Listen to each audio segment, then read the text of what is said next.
सरस्वती नमस्तुभ्यं वरदे कामरूपिणी विद्यारम्भं करिष्यामि सिद्धिर्भवतु मे सदा।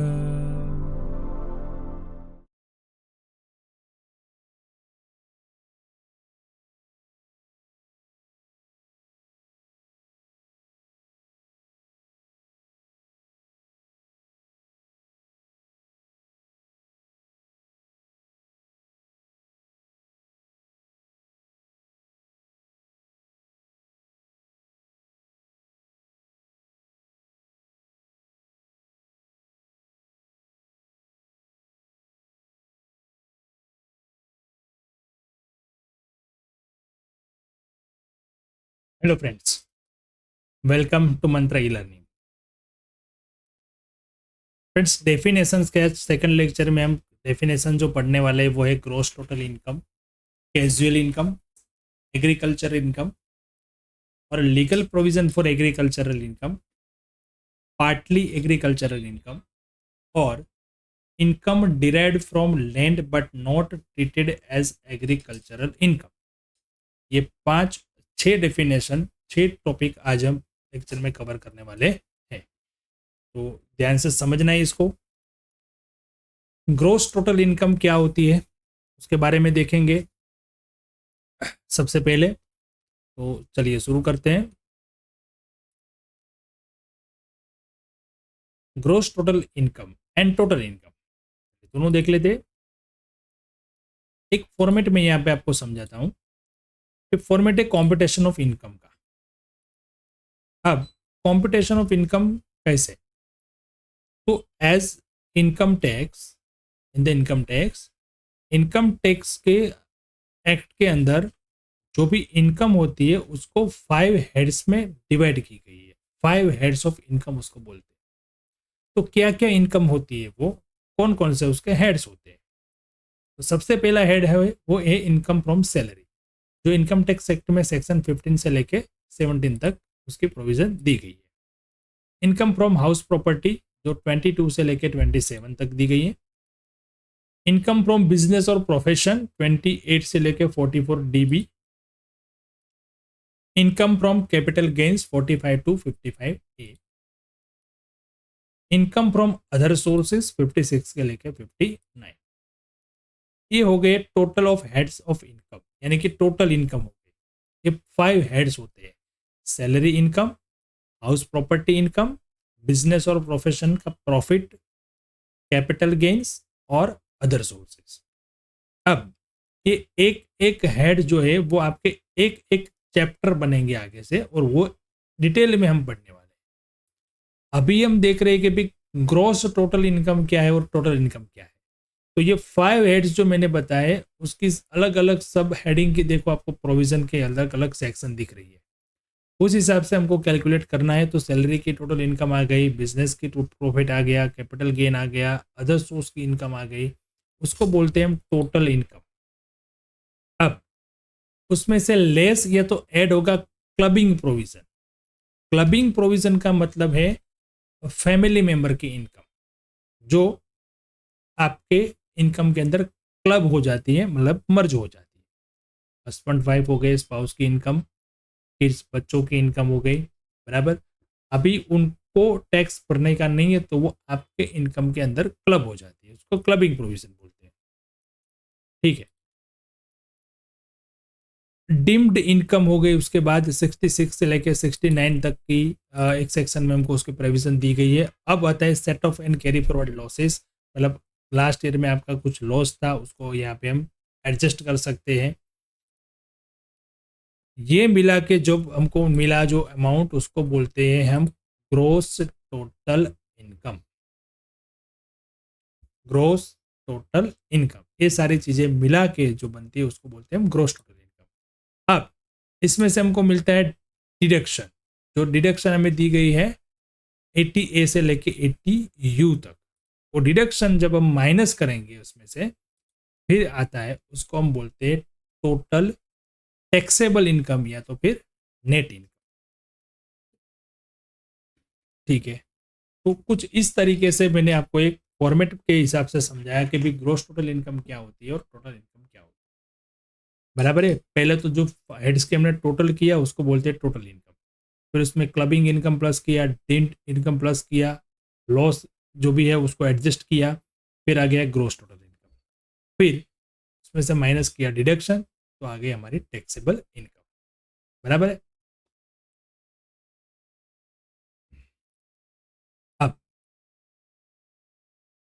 इनकम के रिगार्डिंग कुछ इंपॉर्टेंट पॉइंट्स जो मैं यहाँ पे डिस्कस करता हूँ, जो आपको ध्यान में रखना है, आप इसके नोट्स भी बना लेना। आइदर कैश और इन काइंड, इनकम जो है वो कैश में भी हो सकती है और काइंड यानी कि कोई चीज में भी हो सकती है, कोई चीज वस्तु हो सकती है, वो भी हमारी इनकम कह सकते हैं। Include notional income, notional income यानी ऐसी इनकम जो हमें कैश में नहीं मिलती या कोई चीज में भी नहीं मिलती, कैश और काइंड में नहीं होती है, बट वो इनकम होती है, उसको नोशनल इनकम बोलते हैं। जैसे जैसे कि देखो, हम हमारे कोई प्रॉपर्टी है, उसको हम बिजनेस के लिए यूज कर रहे हैं, तो उसका रेंट तो हमें पे नहीं करना पड़ता, बट फॉर एग्जाम्पल हम बिजनेस के जब प्रॉफिट काउंट करेंगे तब उसको रेंट एक्सपेंस करके लिखेंगे, तो वो इधर हमारी रेंट इनकम हो गई। हालांकि हम देने वाले नहीं है, बिजनेस में हम उसको रेंट एक्सपेंस कवर कर रहे हैं, तो हमारी वो एक साइड से इनकम हो गई ना, रेंट की इनकम।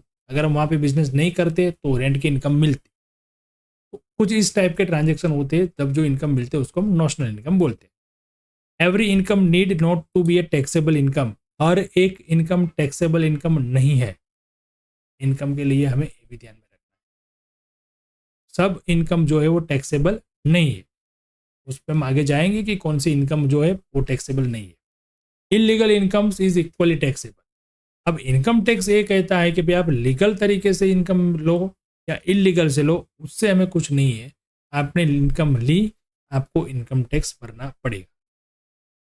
उसको नहीं समझ में आता लीगल इनकम और इलीगल इनकम, आप किसी भी तरीके से इनकम लेके आओ, आपको इनकम टैक्स पे करना। तो इलीगल इनकम जो है वो भी टैक्सेबल है। Every revenue receipt is taxable unless otherwise exempted. Every capital receipt is exempted unless otherwise taxable. Income include loss, बहुत बढ़िया पॉइंट है। Every revenue receipt is taxable. अब रिसिप्ट के अंदर रेवेन्यू और कैपिटल दो टाइप की होती है। रेवेन्यू मतलब जो हम डे टू डे ट्रांजेक्शन करते हैं उसमें से जो भी इनकम मिली वो होती है टैक्सेबल अनलेस एग्जेम्प्टेड। अगर वो एग्जेम्प्टेड नहीं है तो every capital receipt is exempted. Capital जो इनकम है, मतलब हमने कोई प्रॉपर्टी सेल किया तो वो एग्जेम्प्टेड है, वो इनकम नहीं मानी जाती। बराबर। अनलेस अदरवाइज इज टैक्सेबल, अगर वो टैक्सेबल नहीं है तो। इनकम के अंदर इंक्लूड लॉस, इनकम में कभी लॉस भी इंक्लूड होता है। अब कैसे, वो आगे हम देखेंगे, बट अभी ये इंपॉर्टेंट पॉइंट्स में आपको याद रखना है। Some income can be tax twice. कुछ ऐसी इनकम भी होती है जो दो बार उसके ऊपर टैक्स लगता है, तो दो बार टैक्स नहीं होता, उसको बोलते हैं डबल टैक्सेशन। डबल टैक्सेशन कभी होता नहीं है। जैसे previously एक्रोल basis, now cash basis. चलो इसको समझते हैं। प्रीवियसली कैसेस एक्रोल बेसिस मतलब क्या?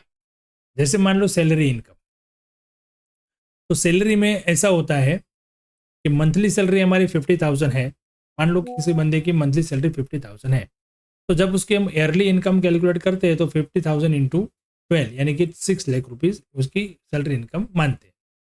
बट उसमें से लास्ट मंथ की जो सैलरी है, मार्च महीने की सैलरी, वो पे कब होती है? अप्रैल। पर ऑन एक्रूअल बेसिस हम वो मान लेते हैं कि वो सैलरी मिल गई, यानी कि अराइज तो हो चुकी है, अब मिलेगी। वो चाहे भले नेक्स्ट मंथ में मिले, बट वो इस साल की इनकम में हम मान लेते हैं। तो फिर वो जब मिलेगी तब उस पर टैक्स नहीं लगेगा। अपने मार्च में उसको एक्रूअल बेसिस ले लिया है, तो अभी उसको अप्रैल में टैक्स पे नहीं लेना है। अगर आप कैश बेसिस करते हो, मतलब कि जब पैसा मिला तभी वो इनकम मिली, उसको बोलते हैं कैश बेसिस, एक्रूअल बेसिस नहीं होता है। तो आपको जब इनकम मिलेगी तब वो टैक्सेबल हो। समझ में आ रहा है? बराबर। एक्रूअल बेसिस का मतलब ये होता है कि इनकम अराइज हुई और उस पर हमने टैक्सेबल इनकम हो गई और उस पर हमने टैक्स पे कर दिया, अभी मिली नहीं है, वो होता है एक्रूअल बेसिस। जब मिलेगी तब वापस उस पर टैक्स लगेगा नहीं, यानी कि डबल टैक्सेशन नहीं होगा। और कैश बेसिस सिस्टम में क्या होता है, जब पैसा मिलेगा तब वो इनकम मानी जाएगी और तब उस पर हम टैक्स पे करेंगे, वो होता है कैश बेसिस, तो उस पर एक ही बार टैक्स लगेगा। ठीक है, तो ये बात ध्यान में रखनी है for the income. Same person can be taxed twice, एक ही पर्सन दो बार उसके ऊपर टैक्स लग सकता है, बराबर, एज इंडिविजुअल और एंड एज अ कर्ता। मतलब वो खुद इंडिविजुअल है तो खुद अपनी इनकम पे तो टैक्स भरता ही है, अगर वो एचयूएफ के अंदर कर्ता खुद है तो वहां पे भी उसको टैक्स पे करना पड़ेगा, तो वो दो बार उसके ऊपर टैक्स लग सकता है। इनकम में be tax either on accrual basis और cash basis as the case applicable, वो हमने आगे देखा। ठीक है, तो इतने जो इंपॉर्टेंट टॉपिक्स है वो आपको इनकम के लिए याद रखने हैं, बराबर। इनकम के अंदर ये सब सारी चीजें होती हैं। अब कैजुअल इनकम, नेक्स्ट डेफिनेशन हम देखते हैं कैजुअल इनकम। कैजुअल इनकम क्या होती है? कैजुअल इनकम होती है the income in which is unexpected and unforeseen. Unexpected and unforeseen, दो वर्ड खास याद रखना, is non as a casual income. It is not received from a regular sources of income. मतलब कैजुअल इनकम ऐसी income होती है जो unexpected और अनफोर्सीन, हमें पता ही नहीं है कि वो मिलेगी। अगर देखो मैंने सेल किया है तो मुझे पता है कि वो कहीं पे कभी ना कभी उसका पैसा मिलेगा, बट ऐसी कोई इनकम जो हमें पता ही नहीं है और अचानक से मिल जाए, जैसे लॉटरी लग गई, वो अनएक्सपेक्टेड अनफोर्सीन, वो कैजुअल इनकम हो जाए, वो मानी जाती है। हालांकि मैंने लॉटरी का एग्जाम्पल इसलिए दिया कि आपको अनएक्सपेक्टेड अनफोर्सीन का मीनिंग समझ में आए। लॉटरी की इनकम मुझे हुए अदर एक इनकम के अंदर टैक्सेबल होती है। अनएक्सपेक्टेड अनफोर्सीन इसका एक ऐसे केस में होते हैं जैसे हमने कोई वेटर को कभी टिप दिया, तो वो अनएक्सपेक्टेड है, उसको पता नहीं कि मुझे टिप मिलेगी या नहीं, बराबर। It is not received from a regular source of income, आप जो भी रेगुलर काम करते हो उसमें से मिलती है नहीं। अप टू 1972 1973 कैजुअल इनकम वे totally exempted, but now casual income are also taxable, अब वो टैक्सेबल है। It is charge to flat rate 30% without claiming any allowances और एक्सपेंडिचर। अब उस पर सीधा 30% टैक्स लगता है, उसमें कोई अलाउंसेस और कोई एक्सपेंडिचर आपको डिडक्शन के तौर पे नहीं मिलता। जितना इनकम मिला उस पर सीधा 30% टैक्स पे करना है कैजुअल इनकम पे। तो देखना पड़ेगा कि भाई कैजुअल इनकम कौन कौन से इनकम को कैजुअल इनकम माना जाता है, जैसे विनिंग फ्रॉम लॉटरी, बराबर, income from horse race, income from gambling, income from crossword puzzle. It must be noted, sorry, तो ये जो एग्जांपल दी है वो सारी क्या है, कैजुअल इनकम। अब it must be noted that only receipt which are not likely to recur will be treated as casual income. Only receipt which are not likely to recur will be treated as an casual income. जैसे birthday gift मिली is casual income, but amount of tip received by taxi driver from a passenger is not a casual income. Birthday gift मिली वो casual income हो सकती है, क्योंकि वहां पे एक्सपेक्टेशन होती है पर पता नहीं क्या होगा, बराबर। और अब टैक्सी ड्राइवर जो है उसको टिप मिली है, तो वेटर को जो टिप मिली वो कैजुअल इनकम नहीं है। क्यों? क्योंकि वो कनेक्टेड है उसके बिजनेस से, उसकी वर्किंग स्टाइल से, उसके वर्किंग पैटर्न से मिली हुई है। अगर वो टैक्सी ड्राइवर नहीं होता तो क्या टिप मिलती उसको? नहीं। तो प्रोफेशन के साथ जब वो चीज कनेक्ट हो जाती है तो वो कैजुअल इनकम मानी जाती नहीं है, ये बात हमें ध्यान में रखना है। चलिए अब आते हैं हमारी थर्ड पॉइंट पे, एग्रीकल्चरल इनकम। एग्रीकल्चरल इनकम क्या होती है? Agriculture income is excepted from the income tax because of the Indian parliament has no power to levy tax on agriculture income. Indian parliament को कोई पावर नहीं है agriculture income पे tax लेने का। Only the state government has the power. State government को ये power है impose tax on agriculture income. State government ने चार्ज नहीं किया तो इस हिसाब से एग्रीकल्चर इनकम जो है वो अभी इनकम टैक्स से एग्जेम्प्टेड है। इंडिया के अंदर ये टोटली एग्जेम्प्टेड है and since 1973 agriculture income is included in the total income of the SSC for the limited purpose of determining the rate applicable to the taxable income. देखो agriculture income जो है वो taxable नहीं है, but जब कोई person की हम टोटल इनकम की कैलकुलेशन करें तो एग्रीकल्चर इसमें इंक्लूड करना है ताकि हम स्लैब रेट के हिसाब से उसको कितना टैक्स लगेगा वो कैलकुलेट कर सके। बाद में एग्रीकल्चर इनकम पे जो टैक्स लगता है वो हम माइनस करते हैं। तो ये 1973 से ये प्रैक्टिस में आया, पहले नहीं था, पहले पूरा टैक्स एग्जेम्प्टेड था। To be classified as agriculture income the following two condition should be satisfied. अब देखो एग्रीकल्चर इनकम की प्रोविजन है ना, वो बहुत ध्यान से याद रखना है क्योंकि कभी कभी ऐसा लगता है कि एग्रीकल्चर इनकम है बट इन द प्रोविजन ये नहीं है।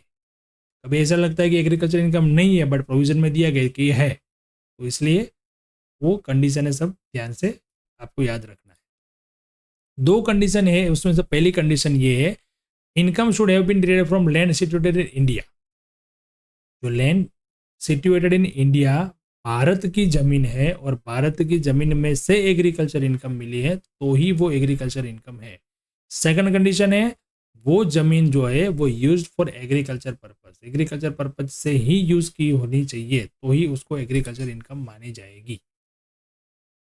अब देखना पड़ेगा हमको भी कौन कौन सी इनकम एग्रीकल्चर इनकम में आती है। तो नंबर 1 है एनी रेंट और ऑन एग्रीकल्चर लैंड।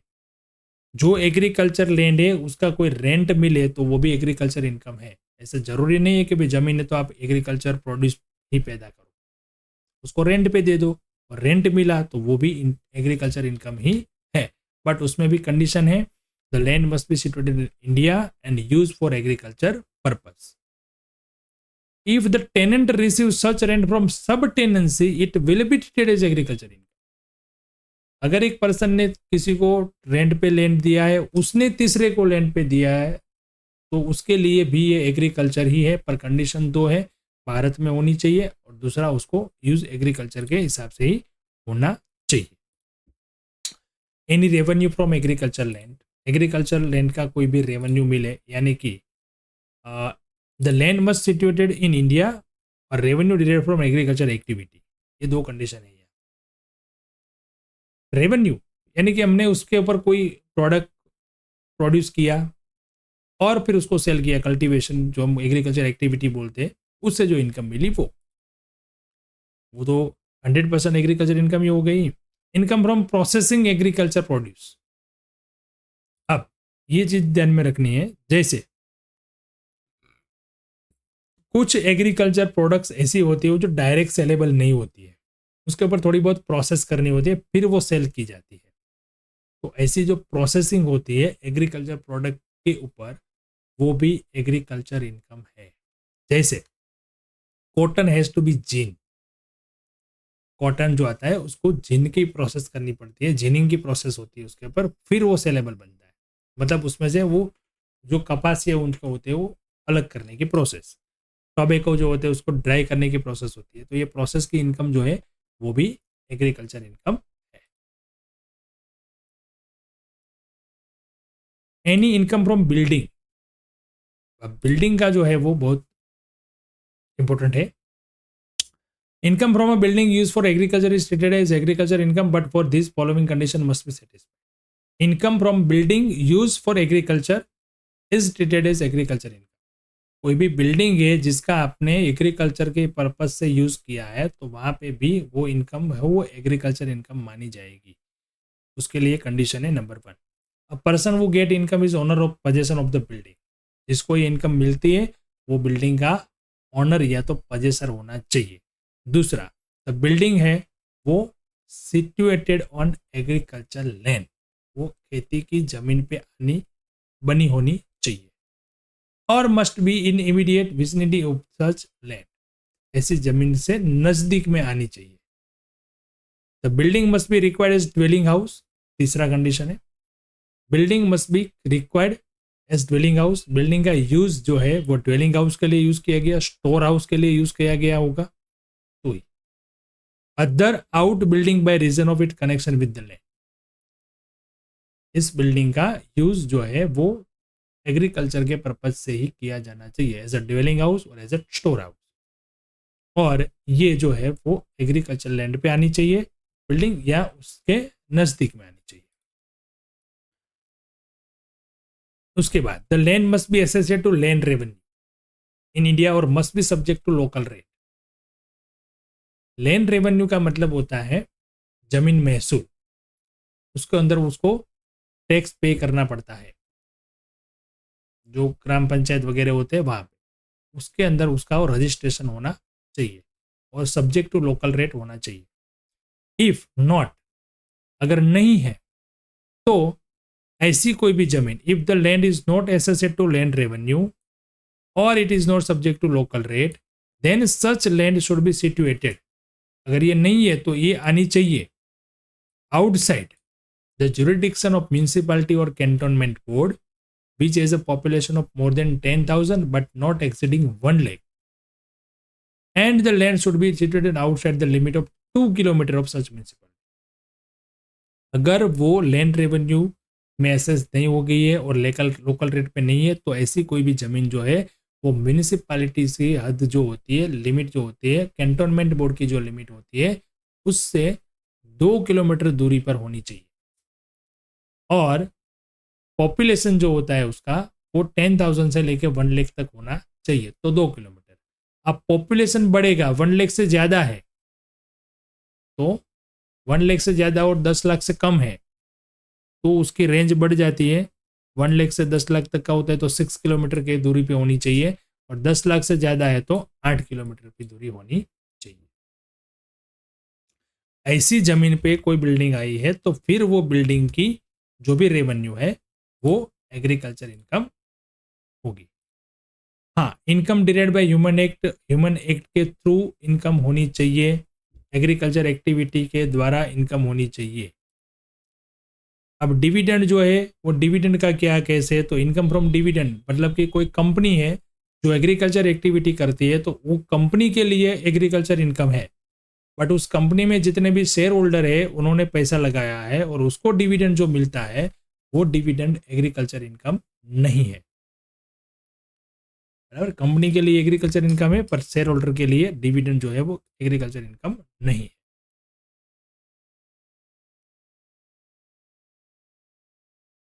चलिए ठीक है, ओके। तो बस आज के लेक्चर में इतना रखते हैं, नेक्स्ट लेक्चर में हम आगे पढ़ेंगे, कुछ शॉर्ट नोट है इंपॉर्टेंट वो हम नेक्स्ट लेक्चर में देखते हैं। ठीक है, चलिए मिलते हैं नेक्स्ट लेक्चर में।